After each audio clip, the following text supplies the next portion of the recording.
Hola, ¿cómo están? Bienvenidos entonces a una nueva colaboración.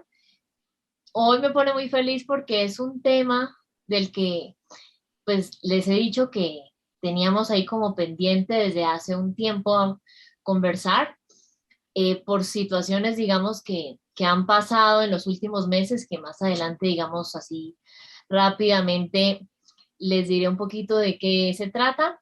Tenemos entonces una invitada muy especial, ella es Michelle Villarreal, psicóloga, terapeuta menstrual, activista en temas de feminismo y facilita diferentes espacios dirigidos a mujeres, pero quiero que sea ella quien les cuente un poquito más. Entonces, Michelle, gracias por estar aquí con nosotros y cuéntanos un poquito sobre ti para que todos los que nos están viendo te conozcan. Muchas gracias por la invitación, Gina. Y pues yo soy Itchel Villarreal, soy psicóloga de profesión, soy terapeuta menstrual. Tengo un diplomado, un expertise en salud perinatal. Trabajo únicamente con mujeres. También tengo un diplomado en atención y prevención a la depresión postparto, otro en separación y apego en la primera infancia, y todo esto pues dirigido a mujeres. No trabajo con sus infancias, con sus crías, pero trabajo únicamente con las mujeres, con las mamás. Soy mamá de dos niños, Melquiades de 7 años y Arcadio de 4 años. ¿Y qué más les puedo decir? Trabajo en las mañanas únicamente para poder atender a mis hijos, por las tardes trabajo online solamente y a veces por las tardes doy algunos talleres. Ok, sí, bueno, nuevamente gracias por estar aquí. Ya comenzamos a darnos cuenta entonces por qué está ella hoy con nosotros. Así rápidamente, digamos, una introducción, el por qué yo quería que la tuviéramos a ella con nosotros en dos espacios, este es uno y otro que verán más adelante, es porque, digamos, básicamente desde hace algunos meses, tal vez algunos de ustedes se enteraron, tal vez no, hubo un escándalo que se destapó con relación a un psicólogo infantil que tal vez ustedes han escuchado, Álvaro Vallamares. El punto es que, digamos, de ese tema pueden buscar que hay información en diferentes lugares, incluso en la cuenta de Shell que yo les comparto. Eh, Ahí digamos que es importante, pues en realidad eso, digamos, a mí me hizo darme cuenta que había un vacío que teníamos muchas mujeres, incluyéndome, en este tipo de temas relacionados a el rol que, digamos, ocupamos versus el que deberíamos ocupar las mujeres, ¿no? El que mereceríamos ocupar en una sociedad, digamos, como la que nos encontramos.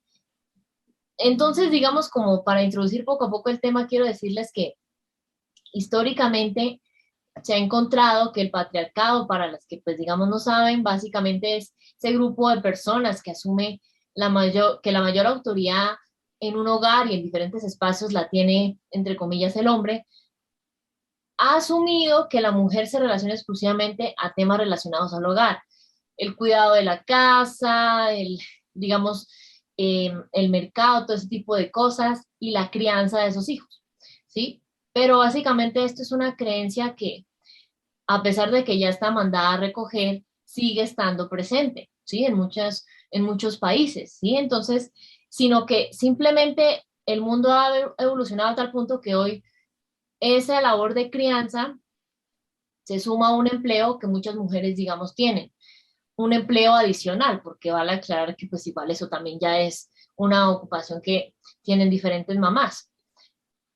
Entonces, por eso me parece importante que hoy comenzáramos a hablar de ese tema, ¿sí? Entonces, ¿qué es importante? Vamos a hablarlo entonces en tres aspectos. El primero, que fue un término que la verdad conocí hace poco, del que me generó bastante curiosidad y resonó bastante, y es, tal vez lo han oído, tal vez no, el mom shaming, que ahorita pues Ishel nos hablará un poquito más de eso. Básicamente hoy en día en redes sociales, se hace cada día más evidente ese fenómeno que consiste en criticar, juzgar lo que haces tú, mamá, que si estuvo bien, que si estuvo mal, que por qué tan poquito, que demasiado, ¿sí? Por ejemplo, con cosas como que la lactancia materna sí, no, y muchos otros temas que no vienen al caso, digamos, a la red porque no es el tema, pero sí, digamos, nos permite como darnos cuenta, ok, en realidad hasta qué punto caemos en ese tipo de fenómenos y o los realizamos de forma inconsciente porque tal vez no digamos, conocíamos un poquito del tema y hoy, digamos, es importante como comenzar a despertar frente a ello. Entonces, me gustaría, Ishel, que nos contaras tú qué opinas de este fenómeno, en realidad, digamos, qué es, qué no es, porque pues hoy en día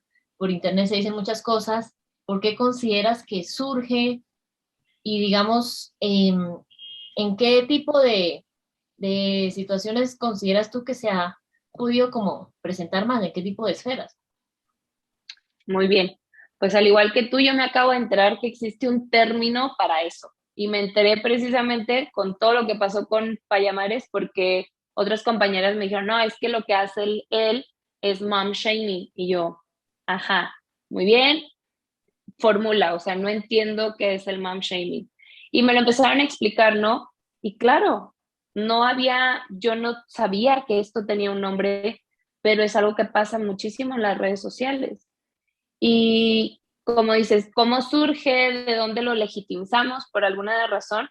Pues yo creo que desde que estamos utilizando las redes sociales nos han dado un espacio tremendo para volvernos todas las personas opinólogos y opinólogas de la vida de otras personas, donde no tenemos filtro y donde hay una pantalla que nos permite decir, hacer y sin importar, sin empatizar con el otro lado de la pantalla, porque no sabemos qué efectos tiene lo que digamos para las otras personas, porque no le estamos viendo. Incluso es un fenómeno que ya está siendo estudiado por la psicología social, porque gracias a esto, a esta pantalla, a estas redes sociales, que podemos llegar a muchos lugares, podemos llegar a muchas personas, pero lo que decimos tiene que haber responsabilidad y muchas veces no lo entendemos.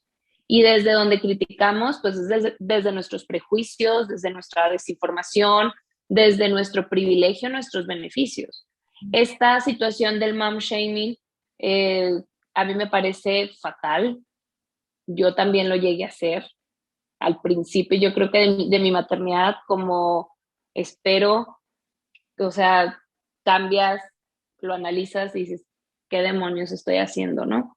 Para mí, mis hijos nacieron con partera. Yo este año, en octubre, cumplo 8 años lactando a mis hijos. El mayor ya lo dejó, a los 6 años y medio se le cayó su primer diente y fue el trato. Se acabó la lactancia, pero el de 4 años sigue. Entonces yo tengo 8 años sin parar de lactancia. Porté, nacieron en agua, o sea, muchas cosas que para mí, pues, eso era lo que debía de ser la maternidad.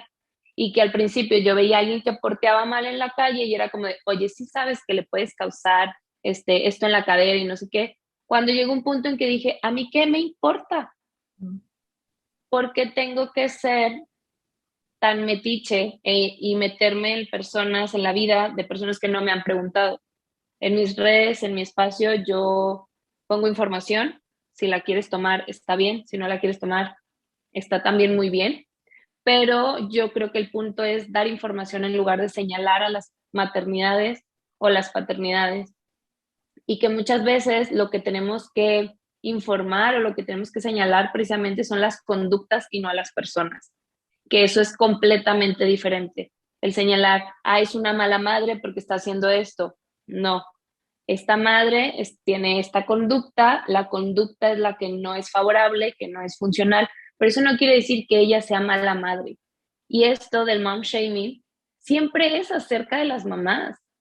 Nadie está criticando y no tiene un nombre el hecho de que señalemos a la paternidad abandónica o irresponsable, o que los papás emocionalmente no están o no son partícipes de la crianza.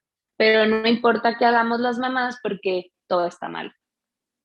Si creamos con conciencia, con apego, con esta crianza natural, ay, no, los vas a sobreestimular, les vas a mimar, los estás consintiendo. Si somos totalmente de la crianza tradicional que nosotros recibimos, pues también estamos mal. Entonces, no importa qué hagamos. Y este mom shaming lo he visto, por ejemplo, de cuentas, pero de cuentas que son muy famosas. Payamares lo hacía, la mamá agria lo hace. Hay otra cuenta del el doctor Carrera, que es aquí en México igual. que hacen este mom shaming. Utilizar incluso la comedia para burlarse de las mujeres, el crear personajes como la tía, como la abuela, para poner en evidencia las tradiciones o las creencias o mitos de generaciones anteriores a la nuestra para ridiculizar a las mujeres de cómo nos criaron. Eso es hacer mom shaming y es también hacer mansplaining. Entonces, particularmente, como yo lo he visto, viene de los hombres. Los hombres ahora nos quieren explicar cómo es la maternidad y cómo debemos de ser mamás cuando ellos su papel de padre no lo ejercen. Y de parte de mujeres que sentadas en su privilegio nos quieren decir cómo maternar y qué hacer. Yo en consulta y cuando entendí todo esto, incluso les decía a mis amigas, la maternidad perfecta es aquella que no se ejerce, es aquella que no se tiene. Esa es la maternidad perfecta. Cuando no tienes crías, puedes decir qué sería lo mejor, cómo les vas a hacer. Todo es ideal, todo es perfecto cuando no tienes hijos e hijas. Incluso yo les digo a mis hijos, ¿no? Dicen, ¿a quién quieres más? A los hijos que no he tenido. Y se ríen, ¿no? Digo, no, pues es que son los que mejor se portan. Y es un juego entre nosotros, pero es esa ilusión de que todo es perfecto cuando no se tiene. Muy importante, digamos, lo que dices de esas cuentas, por si alguien que nos está viendo, pues ya sabe, revise a ver si digamos, esas cuentas las sigue. Sí, sí me parece importante lo que ahorita tú nos dijiste, porque para todos los que nos están viendo, sí es importante revisar un poco, digamos, a nivel interno. Yo tiendo a decirles mucho, Ishel, que es muy fácil uno mirar hacia afuera, pero qué difícil es uno mirar hacia adentro, ¿no? Cómo se comunica uno para que ciertas cosas se faciliten ciertas situaciones o cuesten, ¿sí?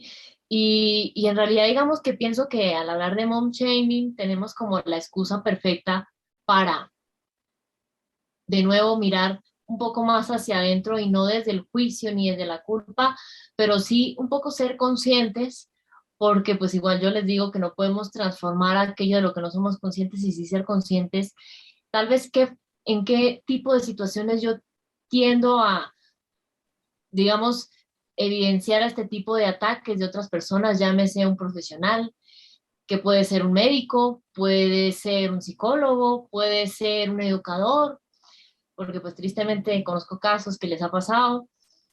Puede ser un familiar, puede ser la pareja, ¿sí? O incluso puede ser que yo mismo me los diga, ¿no? O que personas desconocidas a veces por redes sociales se lo digan a uno, como tú nos comentabas hace rato. Entonces sí, sí importante saber si eso se da o si se pasa al otro extremo, que tal vez uno en automático, de cierta forma inconsciente, tiende como a hacer ese tipo de comentarios, que a veces uno tiende a normalizar mucho ciertas cosas que les digo yo que no son normales, ¿no?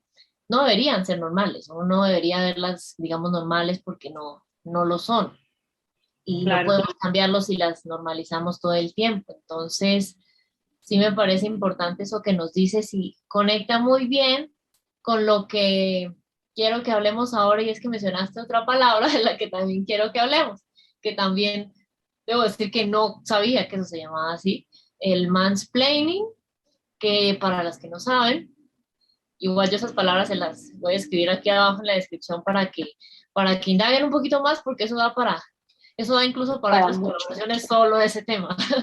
Pero como para ir entrando en ese mundo, me parece bueno traerla hoy que estamos hablando de mujer y crianza respetuosa. Y este es otro fenómeno que yo me he dado cuenta que también se evidencia en este tipo de espacios, y es que son ciertas prácticas en las que un hombre le explica algo a una mujer, pero ojo, algo que la mujer no está pidiéndole, digamos, que le explique, de cierta forma haciéndola sentir como si fuera una niña, como si fuera una tonta, aun cuando esa mujer, que esto fue algo que estuve indagando como para digamos, ahí más o menos decirles, y es, aun cuando esa mujer tiene experiencia o tiene cierto conocimiento en el tema, incluso igual o superior al de este hombre, ¿sí? Entonces, un ejemplo, digamos, muy concreto que yo podría decir que, pues, y él me corregirá, es que, digamos, cuando hace unos meses pasó todo lo del tema del psicólogo Payamares, Álvaro Payamares, comencé a revisar un poco de una forma como distinta las publicaciones que él tenía. Y en realidad, digamos, en ciertas publicaciones comencé a darme cuenta que les hablaba de una forma muy fuerte a las mamás, ¿no? Entonces, una cosa es que yo les diga, no sé, digamos, sería importante hacer lactancia por a veces cosas, pero yo no las juzgo si no lo hacen. A que yo les diga, es que si tú no tienes lactancia materna X meses, no eres una buena madre, ya son cosas muy distintas, ¿no? Entonces, a la hora de la verdad, digamos, ¿a qué voy con esto? Digamos, había comentarios así que tendía a hacer este psicólogo en sus publicaciones, ¿sí? Y, y digamos que a veces hasta qué punto esto nos invita a reflexionar hasta qué punto posicionamos a cierta persona simplemente porque es el profesional, la profesional, y se nos olvida un poco mirar más allá de qué tipo de cosas me está comunicando y cómo me lo comunica. No es lo mismo, que esto también es algo que he escuchado, un pediatra que diga, no, pero es que tú no puedes hacer eso. Ay, doctor, pero ¿qué tiene de malo que yo quiera seguir lactando a mi bebé? Y se sienten culpables porque se van a la casa culpables con el niño, Claro. porque el pediatra, que es una eminencia, que ha tratado a todos los de la familia, les dijo eso, que tiene no sé cuántas especializaciones, les dijo eso, entonces soy una mala mamá porque todavía lo estoy haciendo, ¿sí? Entonces va muy relacionado a lo que hablamos ahorita del mom shaming. Entonces, confiar, esto nos invita a que confiemos un poco en ese instinto, en esa voz interna que tenemos todas las mujeres, que puede que a veces vaya alineado o no a lo que nos dicen ciertas personas, pero qué importante es que no callemos esa voz. Si esa voz me dice, este lugar no es seguro, esta persona no es segura, no la dejemos atrás, ¿sí? No callemos esa voz, sino escuchémosla. Yo quiero compartirles algo, digamos, no tiene que ver con esto, pero sí, o sea, no tiene que ver, pero sí. Y es que en realidad, digamos, yo soy de seguir en algunas situaciones, en otras todavía estoy como en ese inicio, pero en algunas situaciones soy mucho de seguir mi instinto, ¿sí? Si hay un lugar al que a mí me dicen, ay, mira, aquí, no sé, hace unos años me decían, aquí puedes dejar la hoja de vida y te va a ir bien y esto y lo otro, y yo fui, pero no entré porque había algo que me decía, no, No estás ahí. no, el lugar no me causaba confianza, se veía muy raro, no era coherente con lo que me decían que era, había algo que me decía, no, y por un lado una voz en mi interior me decía, Gina, pero una persona cercana te habló de este lugar, pero otra voz me decía, no me siento seguro, no me siento segura, yo no quiero estar aquí. Y digamos, cuando a mí me pasa eso, o con personas, o con ciertas situaciones, yo soy mucho de seguir mi voz. A veces eso no le ha caído muy bien a algunas personas, pero siento que eso como que me ha salvado de cosas complicadas, ¿sí? Entonces, no lo echemos de cierta forma como al aire y escuchen esa voz. No somos, digamos, una tonta. Cada quien tiene una situación familiar distinta y no por eso es más o menos que nadie, ¿sí? Ay, pero me lo dijo esta persona, él tiene no sé cuántos estudios, no sé cuántos años. Seamos críticas, ¿sí? Digamos que quién sabe más de cómo son las cosas en mi hogar, yo que estoy en mi hogar o esa persona que está afuera, llámese el vecino, la prima, la abuela, el pediatra, la psicóloga, ¿sí? Cuando en realidad nos hacen sentir culpables de así chiquiticos, chiquiticos, chiquiticos, sería importante revisar hasta qué punto, uno, vale la pena tener a esa persona en el círculo cercano. Dos, pues, digamos, saber poner un límite de hasta qué punto esas opiniones que uno no pide, pues están transgrediendo un límite, ¿no? Y tres, pues, comenzar a reflexionar en qué tipo de situaciones esto nos pasa, porque a veces esto se repite y se repite porque no ponemos un alto, y puede que haya personas que les guste, puede que no. Ok, eso ya digamos va en cada quien, pero sí es importante darnos cuenta que si a mí un hombre en este caso me hace sentir como si yo fuera una tonta, así yo sepa de cómo ha ido la lactancia con mi bebé o de otros temas relacionados a la crianza. Hay que ir más allá y no solo posicionarlo porque me lo dice esa persona, ¿sí? Llámese si esa persona es papá, si es psicólogo, si es X o Y cosa que implique que yo la vea como una autoridad, ¿sí? Entonces, ya como para ir cerrando ahí, darte paso, Ishel, me gustaría que nos dijeras tú qué opinas de este fenómeno. Eh, ¿Habías escuchado, digamos, de él por este nombre o cómo lo conocías tú? ¿Por qué consideras que puede surgir? ¿En qué situaciones consideras que ha afectado más a las mujeres?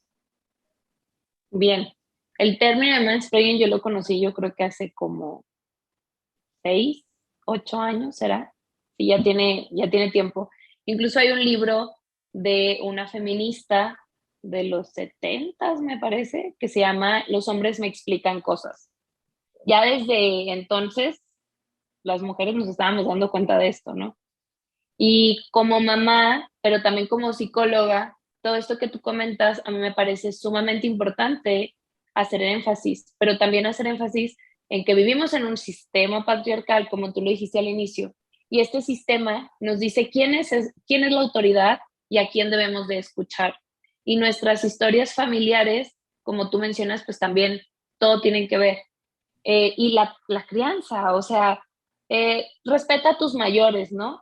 Yo me he dado cuenta incluso de esta parte, como yo tengo 32 años, mi abuela tiene 70 y algo de años, y yo siempre le he hablado de tú a mi abuela. Yo no le hablo de usted a nadie, yo creo que le hablo de usted a una persona que no conozco, pero no porque tengas más edad que yo, quiere decir que te voy a respetar más, porque si bien el respeto es algo inherente al ser humano, si tú me tratas mal, no es negociable. O sea, no tengo por qué faltarte el respeto, pero me voy a quitar de donde no me siento cómoda. Y creo que es parte también de empezar a cuestionar esto, de cómo seguimos criando a los niños de respeta a tus mayores.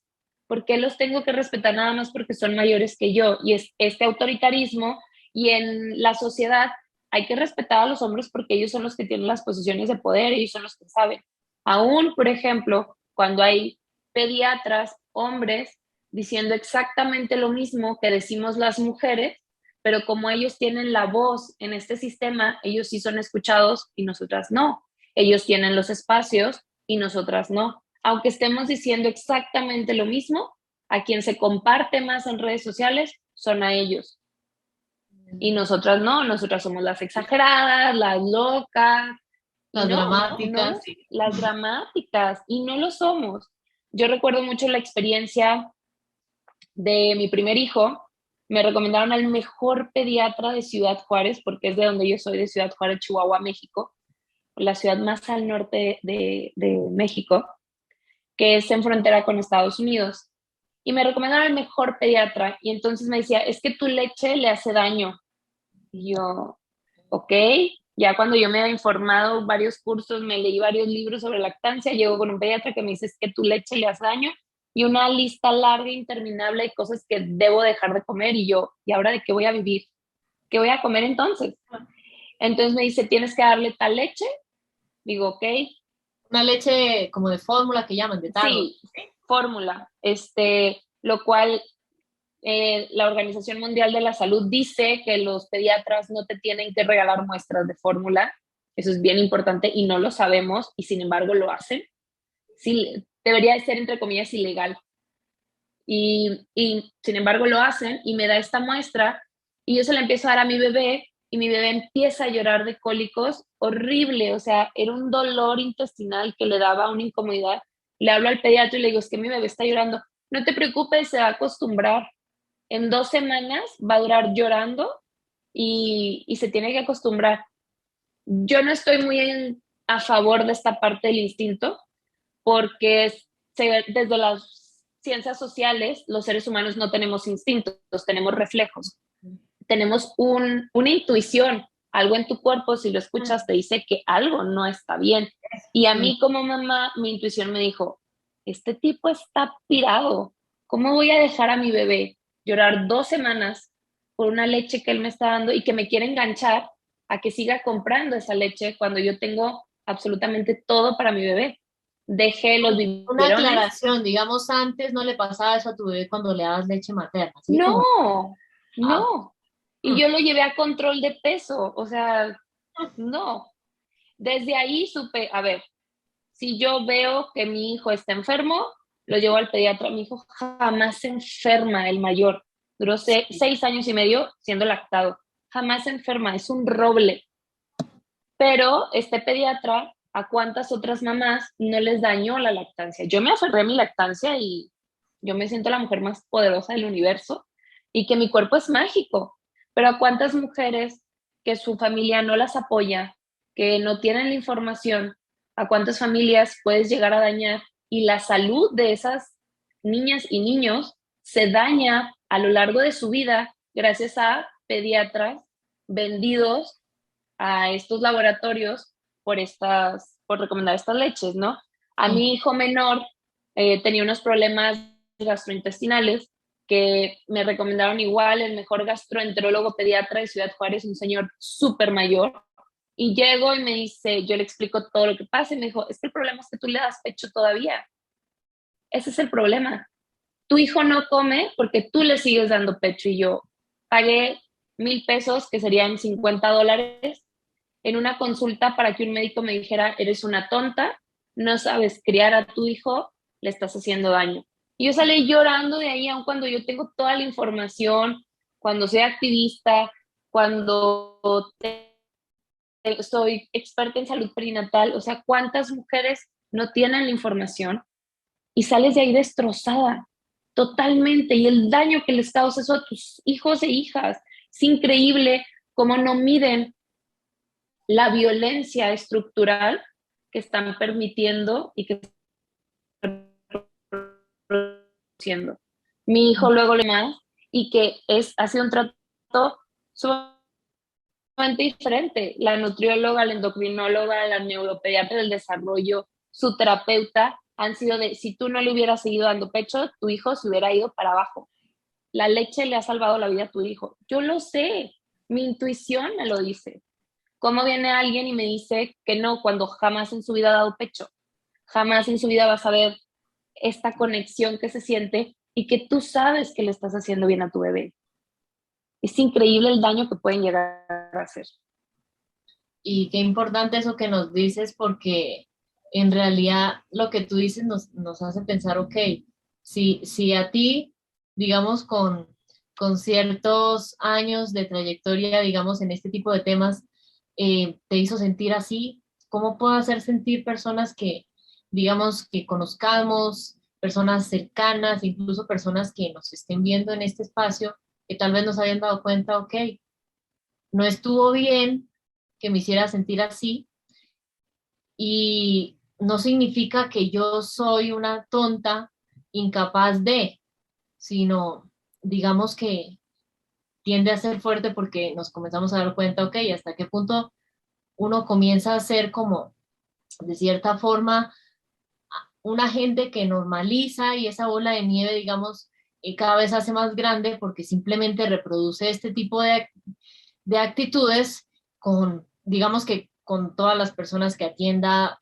X cantidad de días al mes, al año, en toda su carrera profesional, ¿no? Y esto en Y que realidad las posicionan como los mejores, o sea, como un profesional de la salud, así, con tantas faltas de respeto, va a ser el mejor en su área. sí. Y digamos, me gustaría entonces preguntarte, Shell, además de profesionales de la salud, ¿con qué otro tipo de profesionales o de personas consideras que podemos ver eso, esto del mansplaining? Ay, es que experiencias tengo tantas. Antes de tener a mis hijos, yo tenía un problema hormonal llamado endometriosis. Sí, Y yo entré a diagnóstico y todas estas cosas porque ya era el dolor demasiado insoportable. Y yo le decía al ginecólogo con el que iba, mi familia en Ciudad Juárez tiene una clínica, un hospital, y el médico me conoce de toda la vida, las enfermeras me conocen de toda la vida, o sea, es familiar. me tratan como parte del equipo, ¿no? Y este médico me decía, yo le decía, es que me duele mucho el ovario derecho, me duele muchísimo, es insoportable el dolor que yo siento de este lado y me duele y me incapacita y me inmoviliza. Y me dice, Ichel, es que lo que tú estás diciendo no tiene lógica, porque el ovario no se puede sentir.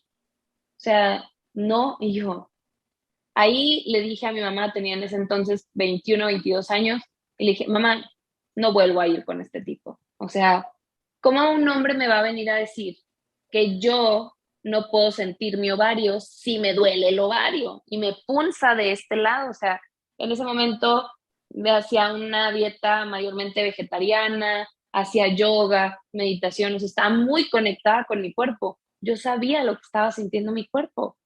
Viene un hombre y me dice, no, los ovarios no se pueden sentir. Déjame ver si yo te doy una patada por buena parte, a ver si no lo sientes. O sea, es lo mismo. Llegué con una ginecóloga que yo le expliqué con toda la experiencia, otra vez una mujer, y le digo, es que me duele el ovario derecho. Me busca, me encuentra y no sé qué, me dice, sí, tienes un quiste muy grande del lado derecho y claro que te va a doler. O Justo sea, donde te dolía, ¿cierto? las mujeres empatizamos porque vivimos la misma experiencia. Ellos jamás en su vida van a tener las mismas experiencias de vida que nosotras hemos tenido porque están posicionados en un cuerpo diferente, en una sociedad diferente que les ha dado a Y ellos. crecieron en una sociedad Con, distinta. sí, o sea, su percepción de la vida es totalmente distinta a la de nosotras y que ellos no pueden venirnos a decir a nosotras nada, o sea, no pueden venir a explicarme nada. Sí, y digamos que eso está similar ahora que lo decías, me acordé. Yo, digamos, citas de medicina general especialmente, porque hay otras que uno no puede, digamos, tanto elegir, pero de medicina general y algunas especializadas, yo no, desde hace unos años, no voy a cita con médicos hombres, porque hace un tiempo, pues esto, digamos, nunca se los he contado porque no hemos tenido la oportunidad, pero hace un tiempo, por cosas de rutina, me mandaron una ecografía transvaginal. No sé si en todos los países le llamen igual. El punto es que ya creo que se imaginarán a dónde va esta experiencia, y es que estaba, digamos, deben saber que yo soy de cólicos muy fuertes, ¿sí? Em, Todas las personas no le llegan igual de fuertes, y a mí no me pasa con como algunas personas, como algunas mujeres que se toman agüita y quedan perfectas, o se toman una pastillita, quedan perfectas. No, yo soy, digamos que las pastas que venden o las pastillas que venden en Colombia, yo las probé cuando estaba en el colegio, nunca me funcionaron. Soy de cólicos muy fuertes, sí, demasiado. Digamos que antes lo veía como un castigo, pero he aprendido a ver que no es así, ¿sí? El punto es que en esa cita de esa ecografía transvaginal fue con un médico. Debo decir que yo la hablé bien, digamos, fui respetuosa, fui días, para ese examen uno tiene que ir días antes o ciertos días después del periodo. Hice eso y fui, pero pues como las que se han hecho ese examen o las que no, pues indaguen un poquito más, digamos, le introducen a uno un aparato que es, digamos, gruesito, y es como más o menos, si no me falla, como así de largo, ¿sí? Más o Ujú. menos así. Eso podrían ser como, ¿qué? Unos 15 centímetros tal vez, Sí. ¿sí? 15, 20 más o menos. Y digamos, bueno, por cuestiones de higiene le colocan un condón porque ese aparato no Condón. usa para todas las ecografías transvaginal. El punto es que cuando lo colocó, voy a hacer, no sé cómo suena esto, pero voy a decirles lo que yo sentí. Hagan de cuenta como cuando uno tiene una olla muy ancha y está batiendo con la cuchara de palo la sopa, Sí. así me sentí yo. Debo decir que, eh, pues digamos, ustedes, por lo que me conocen hace un tiempo, saben que pues yo soy una persona muy tranquila, pero claramente en ciertos temas a mí como que me vuelan el humor. Y cuando pasó eso, yo me imaginé incluso mandando lejos a ese médico. Me dio, porque me sentí totalmente lastimada, ¿sí? Cuando me paré de ahí fue horrible. Salí con el humor vuelto nada. Yo, pues digamos, llegué allá de buen humor, pero de salida ya hecha una olla de presión a punto de explotar. Ese día me di Y es cuenta que que, lo justo lo que Michelle decía. Claramente ellos no pueden sentir las cosas como uno las siente, pero oiga, tengamos un poco más de cuidado. Si yo voy a ser ginecólogo o ginecobstetra, o ya digamos en otro tipo de especialidades que surgen de la ginecología, medicina reproductiva o demás, oiga, se asume que uno dentro de su vocación va a saber cómo tratar de una buena forma a esa persona para que no se sienta incómoda, ¿sí? Y prácticamente, pues digamos, si bien tienen que explorar a ver cómo está, digamos, todo ahí, si está bien, no, para las imágenes, no es la forma, ¿sí? Y ese día yo dije, no, salí de aquí y tiempo después comencé a pensar, no, yo no vuelvo a permitir que un hombre me haga sentir como me hizo sentir esa persona, ¿sí? Y me ha pasado mucho, a veces incluso cuando por X cosas en el servicio de salud, que aquí en Colombia le llaman EPS, saco una cita y por X o Y ya me ha pasado como 2 veces, 2, 3 veces. Yo saco una cita con una mujer, le especifico al teléfono, no, que sea con una mujer. A mí no me interesa tanto el día, sino más que es una mujer. Y por claro, algunas cosas ha tenido que cancelar y justo me agendan con un hombre y a mí como que se me vuela el humor. Yo le digo, no, yo necesito que sea con una persona, ay, pero no se puede el día que usted quería, ok, otro día, no, no importa, ¿sí? Y algunas lo han entendido, con otras ha sido complicado, incluso cuando las personas con las que a veces se ha agendado son mujeres.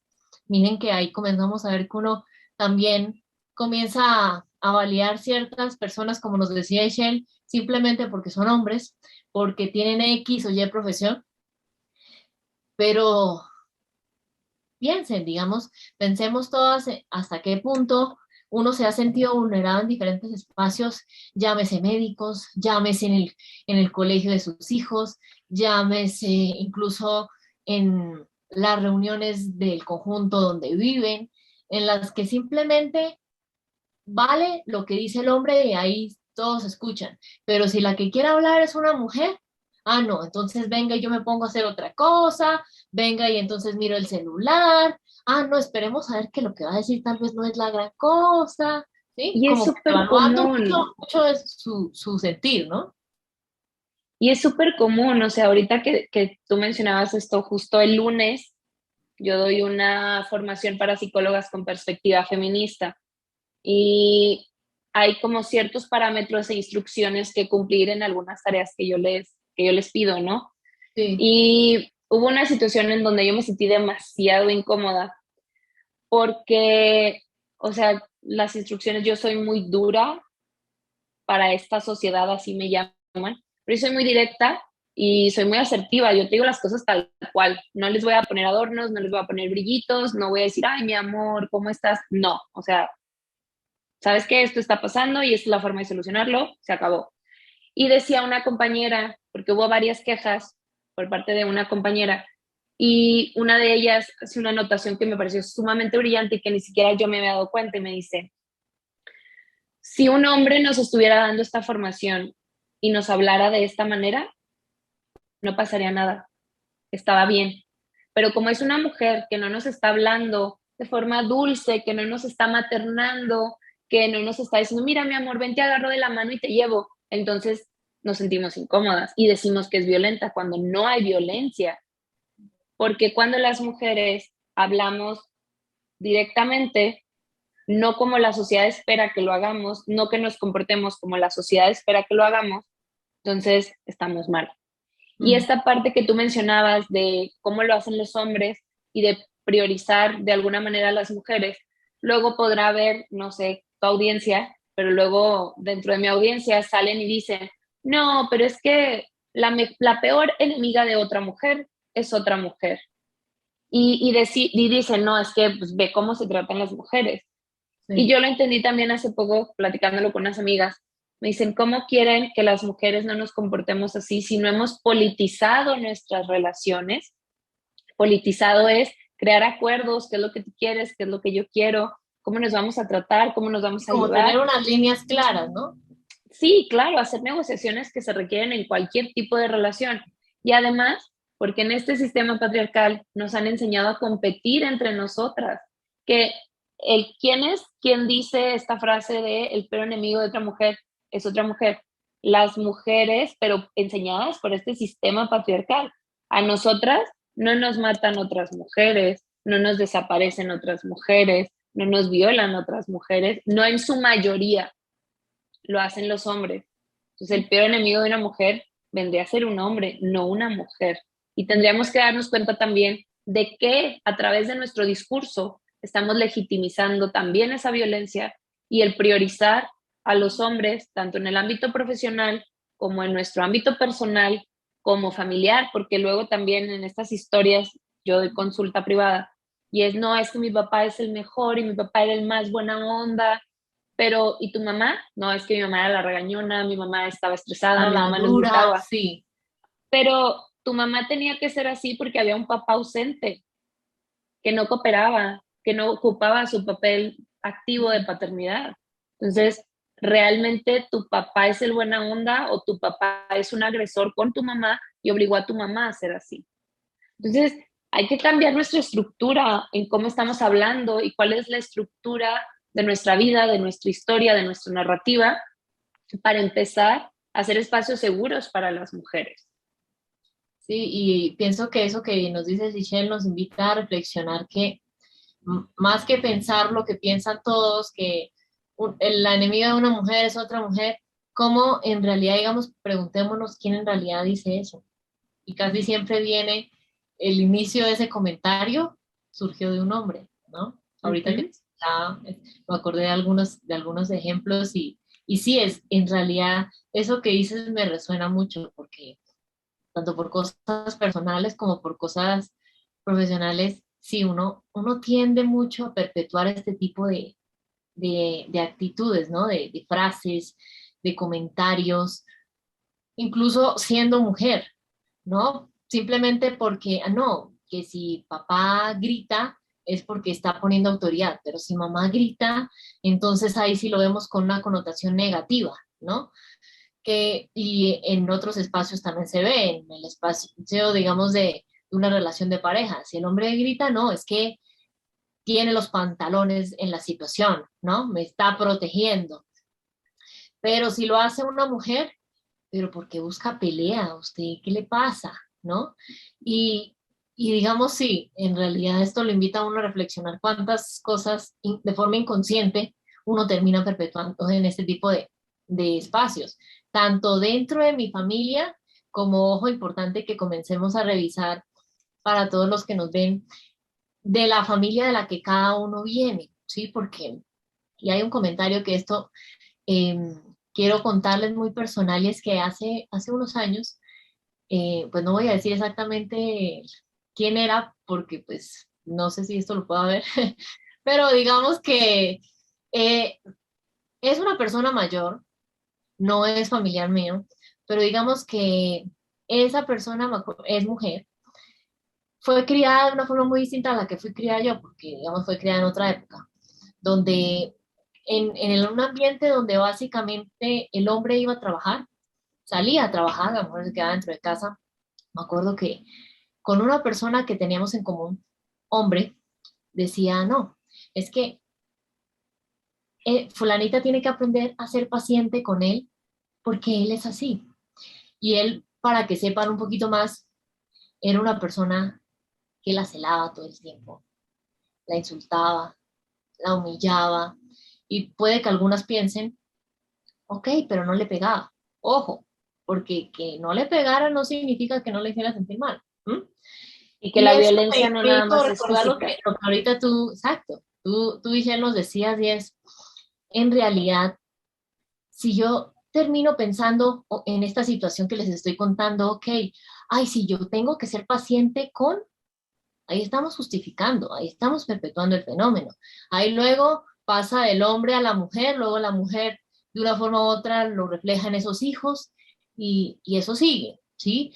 Y cuando hablamos de crianza respetuosa, pues deben saber que a veces creemos que es una receta mágica, claramente no lo es, pero si yo no comienzo a trabajar en romper esa cadena violenta, Pues claramente para las generaciones que vienen, llámese mis hijos, los hijos de los vecinos y demás que serán con los que se relacionen mis hijos, va a ser igual difícil, ¿sí? Pero si yo, digamos, comienzo poco a poco a ir cortándola, pues para ellos va a ser menos difícil, más fácil. Para la siguiente va a ser mucho más fácil. Y en algún momento, qué bonito sería pensar que eh, ya, digamos, esto sería algo que contarían en libros de historia, De pero terror. que ya no existe. Sí, pero ya no existe, ¿sí? Y dirán, pero vea, tan raro que esto pasaba en las familias antes. Sí, es que a mi tatarabuela le pasó, pero tan raro. Nosotros no nos pasa eso. ¿Y por qué permitía que eso pasara? Así que, digamos, porque ya hacer algo que no existe. Pero claramente, esto quiero decirles, y es que no podemos esperar que esa crianza respetuosa sea una realidad si perpetuamos esto de forma silenciosa. A veces uno tiene que aprender, y a modo de metáfora para que lo entendamos, a veces uno primero tiene que revisar a nivel interno qué cosas no ha resuelto a nivel familiar, cosas que uno, digamos, repite de forma inconsciente, que son uno o varios tipos de violencia que yo normalicé, que no debía hacerlo, y no porque yo se los diga, sino, mire, averigüemos por qué se habla Sí, ahora. No es solo, yo les digo mucho, Isel, que maltrato es mucho más que golpes. Entonces, ¿por qué? Pues yo les he hablado en muchos espacios porque es mucho más que golpes, porque hay muchos tipos de maltrato, hay muchos tipos de violencia, pero sí es importante que revisemos para sacar de cierta forma esa basura antes de meter cosas nuevas, porque a veces una de las mayores limitaciones de por qué esa crianza respetuosa que yo tanto deseo implementar en casa nos cuesta mucho más de lo que debería, es porque en realidad primero no he limpiado sí, de cierta forma lo que hay dentro de mí, lo que yo ya tengo normalizado, ¿sí? Entonces, claramente, pues va a ser como si estuviera el ángel y el diablo todo el tiempo diciéndome qué hacer. Entonces va a ser un conflicto, y en lugar de que nos ayude a criar de una forma respetuosa a esos hijos, se va a volver un estrés, y ahí es claro.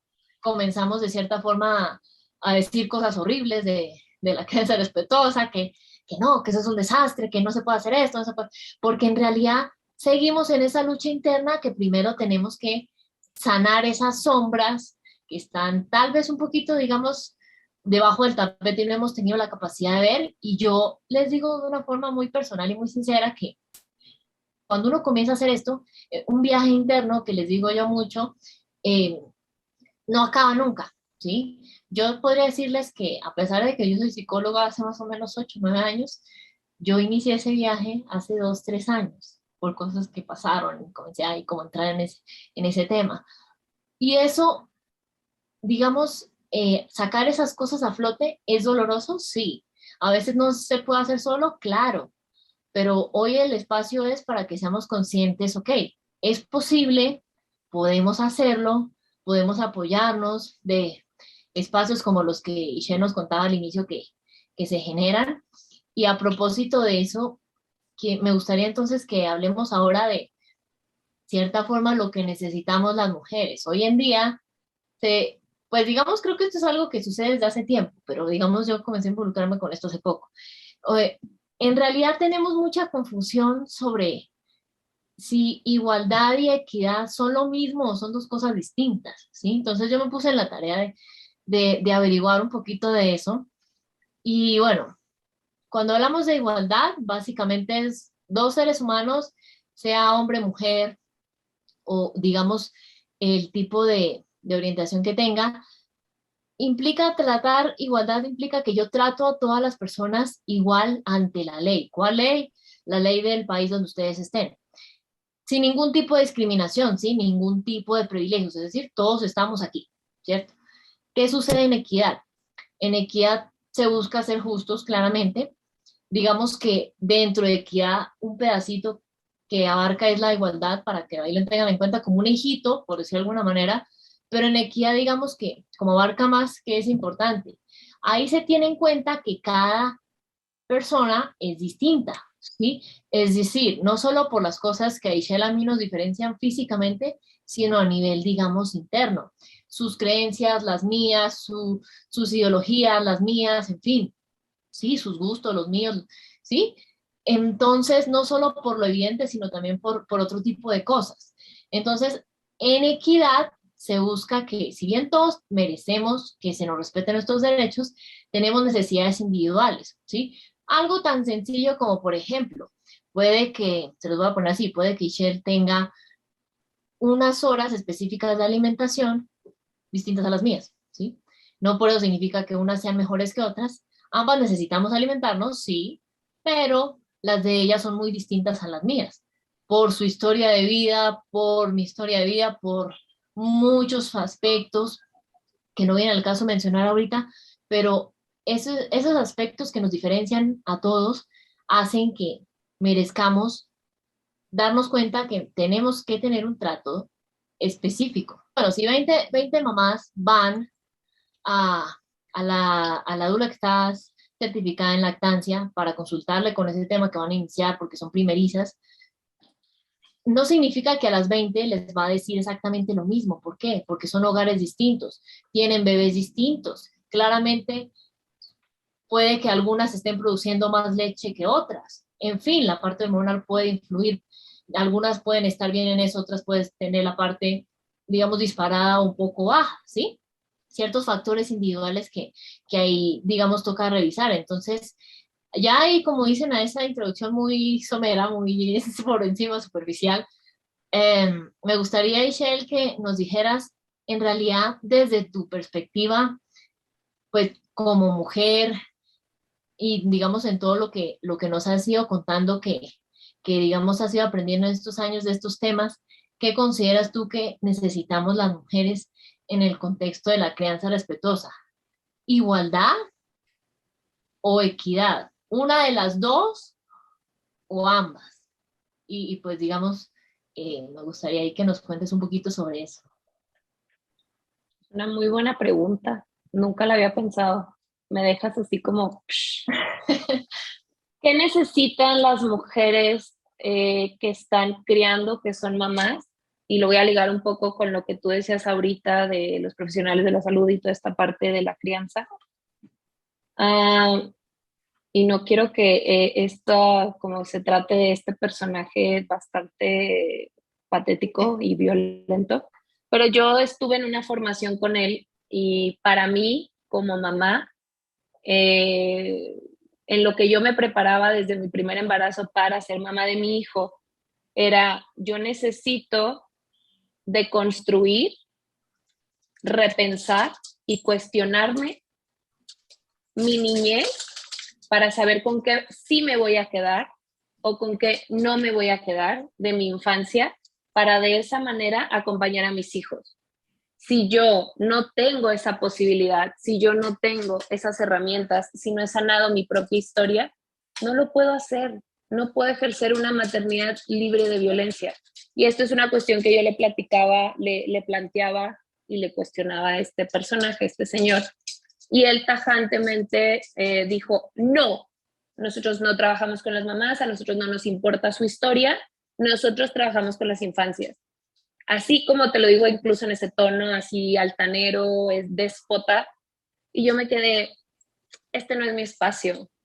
¿Por qué? Porque yo como mamá, y ese personaje incluso en ese tiempo no era ni siquiera papá ni mamá, obviamente mamá nunca, y, y yo decía, ¿cómo? O sea, yo necesito sanar mi historia para poder dejar de repetir patrones. Si yo no me doy cuenta de eso, y creo que eso es lo que necesitamos las mamás y las mujeres, identificar nuestra propia historia, hablar de nuestra propia historia, ser escuchadas para poder identificar cuáles violencias he vivido y que no quiero reproducir con mis crías. Hace poco, no me acuerdo que estábamos platicando aquí en casa y me dice, no recuerdo qué fue, yo creo que fue, tenemos un tema con las tablas de multiplicar aquí en casa, mi esposo es ingeniero, es muy buen matemático y pues yo crianza respetuosa, consciente, todo, ¿no? Y para mí memorizar está obsoleto, no se los deben de enseñar. Y les platicaba a mis hijos cómo debemos de abordar este tema y no sé qué. Y luego les digo, porque cuando yo era niña, mi mamá me hacía memorizar las tablas con canciones. Y mi esposo dice, ya va a sacar los traumas de cuando era niña. Y yo, claro, desde ahí parto. ¿Por qué? Porque me acuerdo de horas que mi mamá me tenía sentada y que si no repetía bien las tablas de memoria, era, te vuelves a sentar. Yo no quiero eso para mis hijos. Yo quiero que ellos recuerden el estar jugando, el vámonos a salir en la bicicleta, el clima está muy bonito, vamos a ver pájaros, vamos a ver insectos, o sea, yo quiero una realidad diferente para mis hijos. Pero si no me conecto con esa sensación, con esa incomodidad, con eso que a mí no me gustó, es imposible partir de otro lugar. Y puedo leerme todos los libros sobre crianza consciente, ir a todos los talleres, pero si no soy capaz de tener la valentía de voltear a ver mi propia historia y de sanarla, es dinero que he invertido a la basura, es tiempo que he tirado a la basura, porque voy a de manera inconsciente a repetirlo o voy a tener estas ideas de es que así se hacen las cosas, o como tú decías, este diablito y este angelito que me dicen, porque además cuando tú entras a la crianza consciente, también es un camino muy solitario, donde no todas las personas van a estar de acuerdo contigo, sobre todo en la familia que te crió de una manera tradicional y que el comentario de las mamás o de las suegras, de las abuelas es, pero yo te crié así, mira qué bien saliste. Claro, y por eso tengo que pagar años de terapia. Mi objetivo con mis hijos es que ellos no tengan que reponerse de una infancia llena de violencia, que si bien todas las mamás estamos haciendo lo que podemos con las herramientas que tenemos y que para mí, esa es mi posición personal y profesional, no existen buenas ni malas mamás, existen mamás que están haciendo lo que pueden con el sistema en el que vivimos, con las herramientas que tenemos, con las violencias que vivimos. Y eso, pues, nos da una perspectiva totalmente diferente. Si lo estoy haciendo bien o mal, un pediatra, un psicólogo, quien sea, no puede venir a decirme cómo lo estoy haciendo. Ellos son los únicos que me van a poder decir en un futuro si lo hice bien o si lo hice mal. Y si lo hice mal, vayan a terapia, hijos, porque también hice lo que pude con las herramientas que tenía y en algún momento les tocará resolver lo que les tenga que tocar. No podemos cargar con tanta culpa y esa es otra de las cosas que las mujeres en general, seas mamá o no seas mamá, deberíamos de hacer. La culpa, me lavo las manos.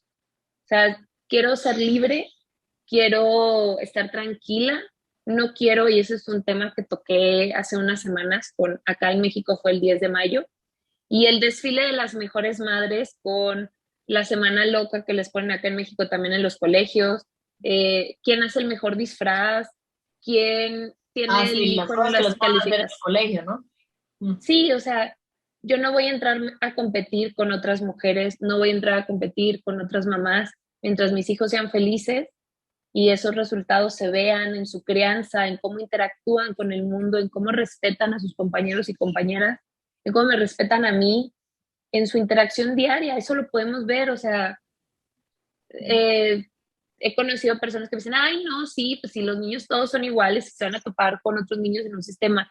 Yo sí veo los resultados en mis hijos, en los dos, de que son seres muy empáticos, muy inteligentes, muy amorosos, que Sí, sí ahí yo lo veo que vemos, lo amorosos que las, son.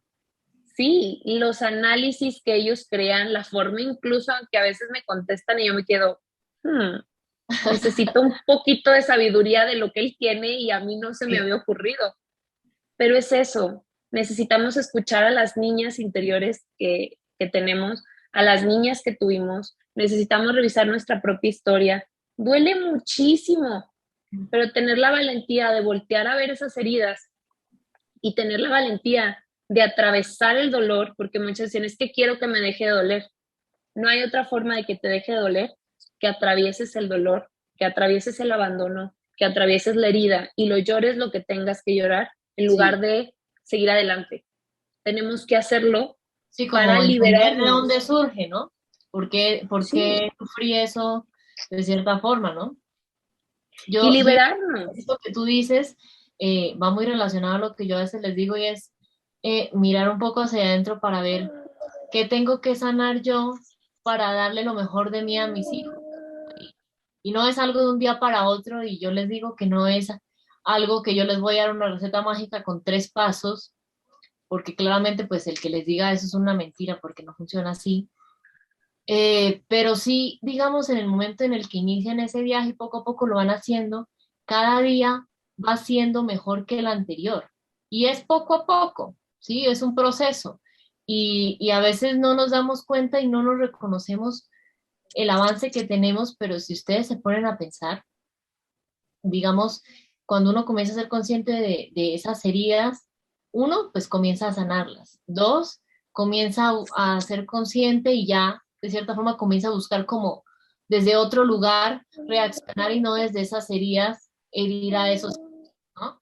Y ya digamos que poco a poco va implementando cosas que comienzo a apropiarme más de ellas, ¿no? Porque ya no es solo que X persona me diga que tengo que ser empático y para ser empático puedo hacer estas cosas, sino ya entiendo el por qué es importante, porque mi niña no lo tuvo y porque como no lo tuvo, le pasaron a veces cosas que fueron difíciles y le impactaron no solo en su niñez, sino en otros momentos de su vida, e incluso afectó no solo la relación con sus hijos, sino puede que esté afectando en otras áreas. Claro.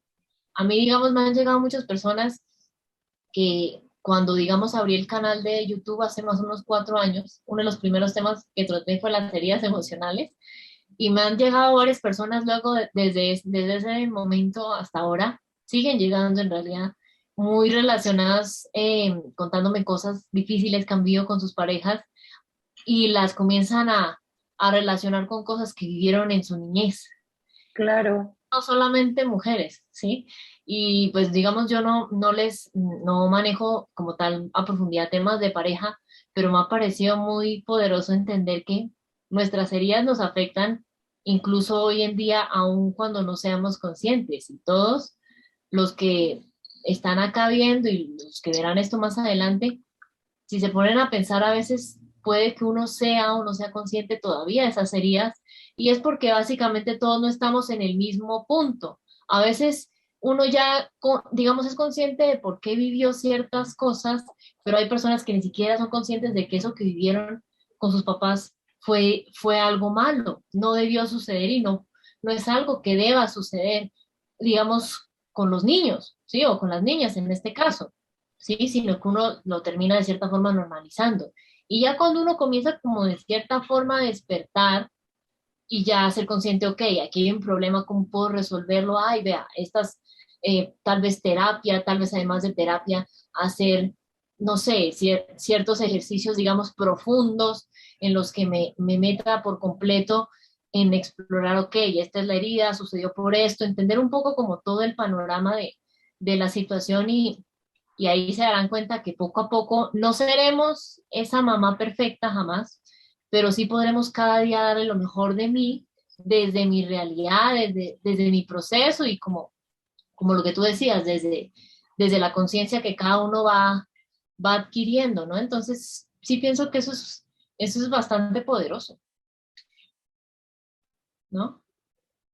En realidad esto nos da para hablar de muchos temas, ¿no? Ahí como quedan como varios temas en el aire que ahí luego hay tener presente como para irlos tocando después en otros espacios, pero pienso que el rol de la crianza en realidad, digamos que es bueno que seamos conscientes que ha ido evolucionando, ¿no? Entonces, ¿la clave cuál es?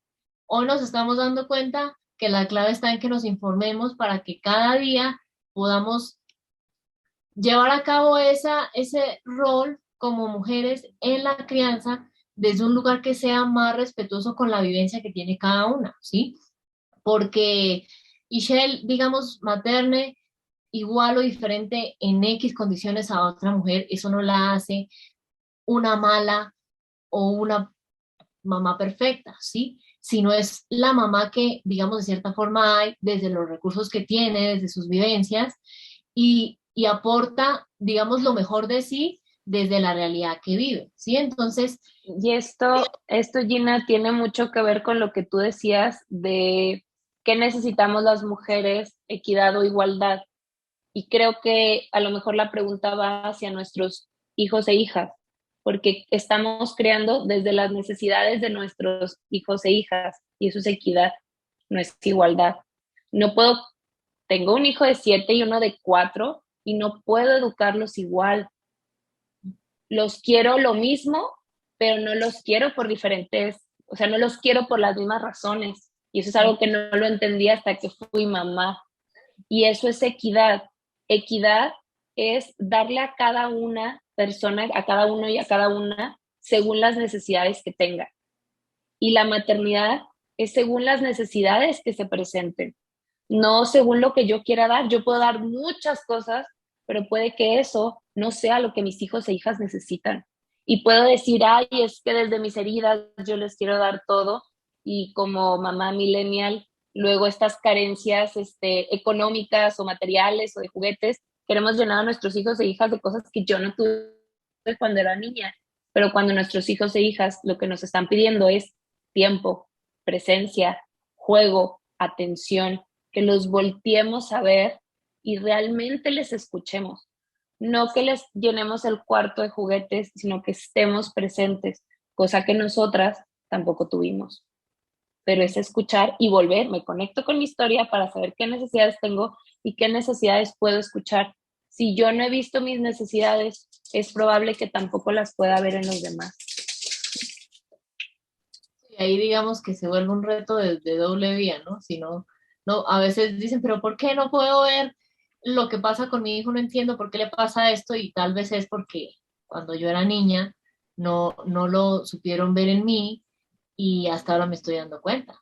Sí, digamos que Claro. lo que decíamos al comienzo, comenzar a mirar un poco hacia adentro más que creer que la solución es cambiar de X y Y cosa a esos hijos, que a veces, digamos, nos hacen creer que esa es la esencia de todo, y no, saber que por ahí la mirada está mal enfocada.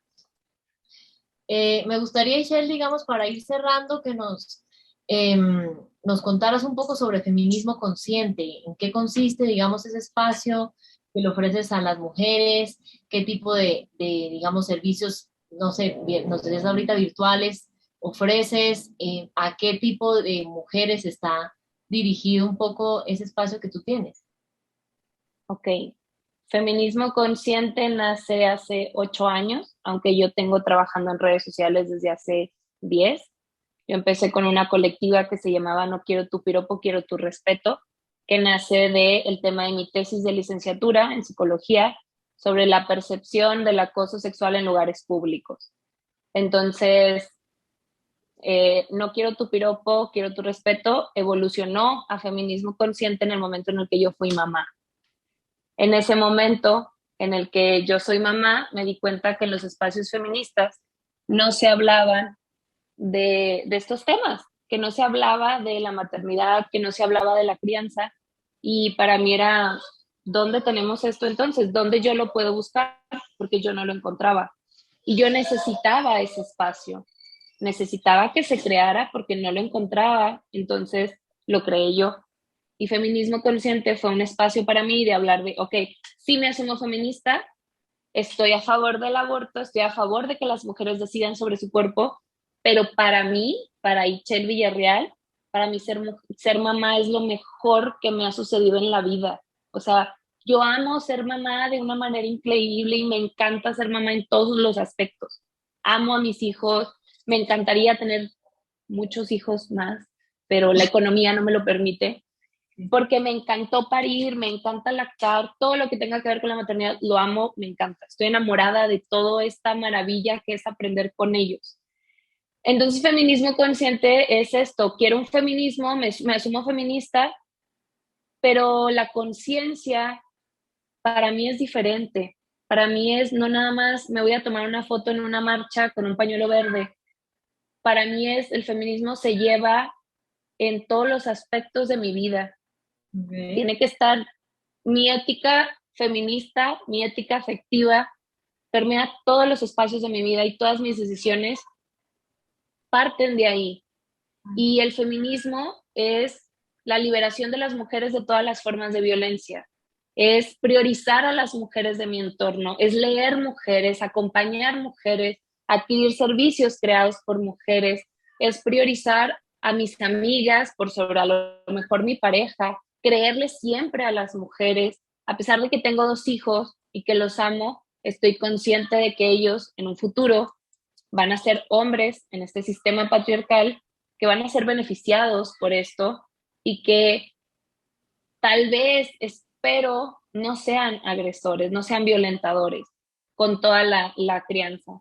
Entonces, desde ahí parte feminismo consciente, desde crear una conciencia realmente, de ser consciente de mi cuerpo, de mis procesos, porque soy terapeuta menstrual, porque estudié qué sucede neuronal, hormonal, social con las mujeres en el momento del parto, en el momento del embarazo, porque me obsesioné con todos estos temas porque me encantan.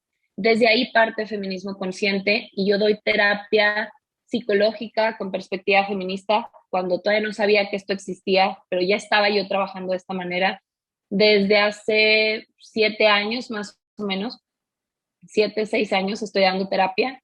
He tenido en consulta a más de 800 mujeres alrededor de todo este tiempo. He dado muchísimos talleres, hice una carpa roja en Ciudad Juárez, en un círculo de mujeres donde nos reuníamos a hablar de temas menstruales, de nuestra salud, de la relación con nuestras madres, que también es súper importante sanar la relación con mamá para ser mamás, para atravesar ese duelo de hija y nacer en el parto como mamás también. Doy terapia individual a mujeres mayores de edad de cualquier parte del mundo mientras se hable español. Me han pedido en inglés, pero me da mucha vergüenza hablar el inglés, lo entiendo perfecto, pero soy muy vergonzosa. Doy talleres también. Hace 2, 3 años empecé con la formación para psicólogas con perspectiva feminista, porque me vi en la necesidad de yo ir a terapia y encontrarme con psicólogas misóginas que estaban reproduciendo el sistema patriarcal a través de sus acompañamientos. Dije, esto tiene que dejar de pasar, y de ahí surge la formación donde pues comparto lo que sé para que ellas acompañen también desde otra perspectiva, y hemos formado desde entonces una red de psicólogas con perspectiva feminista. Actualmente tengo un círculo de mujeres de mamás autónomas, mal llamadas las mamás solteras. Son las mamás que creamos en autonomía. Yo fui mamá autónoma durante 5 años de mis hijos y ahora estoy casada con mi compañero, que es, aunque no son sus hijos biológicos, es un padre presente y activo en todos los sentidos. Hay un círculo de mujeres también que doy por temporadas, que es Disfrutando el Amor, donde platicamos todo respecto a los mitos del amor romántico. Hasta hago de repente colaboraciones con otras colegas. Vamos a tener un conversatorio sobre la seguridad de nuestros hijos e hijas en espacios públicos, debido a que acá en México, en ciertas zonas del país, están desapareciendo niños y niñas, los arrebatan de los brazos de sus madres, y vamos a hablar de eso. ¿Qué más hago? Estoy por sacar un curso sobre introducción al feminismo. Me encanta. Doy otro taller sobre menstruación consciente, que también lo hago por temporadas. Y creo que, tengo un podcast también, me pueden encontrar en todas las plataformas de audio, está en Spotify y está como Feminismo Consciente. Y soy mamá también, soy mujer, soy pareja, y esa es mi existencia. Ahí toda esa información la pueden encontrar más en tus redes, ¿sí? ¿Estás en Instagram? ¿En dónde más estás? Estoy en Instagram como Feminist Consciente, en TikTok estoy como Feminist Consciente, estoy Facebook, Instagram, Twitter, TikTok. Mi página web es www.feministconsciente.com. Igual no se preocupen, yo aquí abajo les comparto después todos los contactos para que se informen de estos temas. Eh, yo voy a estar pendiente de ese curso porque sí me interesa bastante. ¿Qué te iba a decir yo? En realidad, digamos, muy importante que nos cuentes un poco de todos estos espacios, porque es la oportunidad perfecta para que todas las que nos están viendo se den cuenta que no estamos solas, ¿no? Digamos, personas como tú y toda la red de profesionales que nos contabas, ahí están como para apoyarnos, que igual luego me compartes también un poco de todas esas personas como para los temas que quedaron ahí en el aire, irlos organizando para que se den cuenta que en realidad, digamos que si la cuestión no es culpable o no, porque aquí la idea de este espacio hoy no es esa, sino cambiemos, digamos, la mirada. El cambio inicia en nosotras para que en realidad el mundo cambie. A veces uno, para que las cosas cambien, tiende mucho a mirar afuera, pero si comienzo a cambiar adentro, cambia mi discurso, cambia la forma en que abordo ciertas situaciones y así mismo poco a poco van cambiando las interacciones y poco a poco va siendo como un fenómeno en cadena que en algún momento va ayudando a romper esa cadena de violencia que vamos viendo un poco de ese patriarcado que hablábamos al inicio de todo este espacio. Y Shell, pues digamos, esto va para hablar de muchas cosas. Me encantó hoy tenerte aquí, feliz de que tenemos otro espacio de- también para tocar otro tema relacionado. Em, Seguimos aprendiendo juntos, familias. Cuéntenme este tema, si quedan algunas dudas, comentarios, preguntas que quieran que yo le traslade a Ishel para que nos ayude a responderlas, opiniones, sugerencias también. Y entonces seguimos aprendiendo y nos vemos entonces en una próxima oportunidad. Ishel, muchas gracias por estar acá, muchas gracias por educarte y educarnos en estos temas que a veces consideramos que están muy lejos, pero en realidad están más cerca de la realidad de todas. Entonces, gracias por eso, gracias por lo que has hecho, lo que haces, lo que sé que más adelante seguirás haciendo. Y, y pues nada, entonces nos vemos entonces en una próxima oportunidad. Muy pendientes que se viene otro espacio con Michelle pronto y seguimos entonces aquí aprendiendo juntos. Bueno, un abrazo, Michelle, muchas gracias. Gracias. Bueno, chao.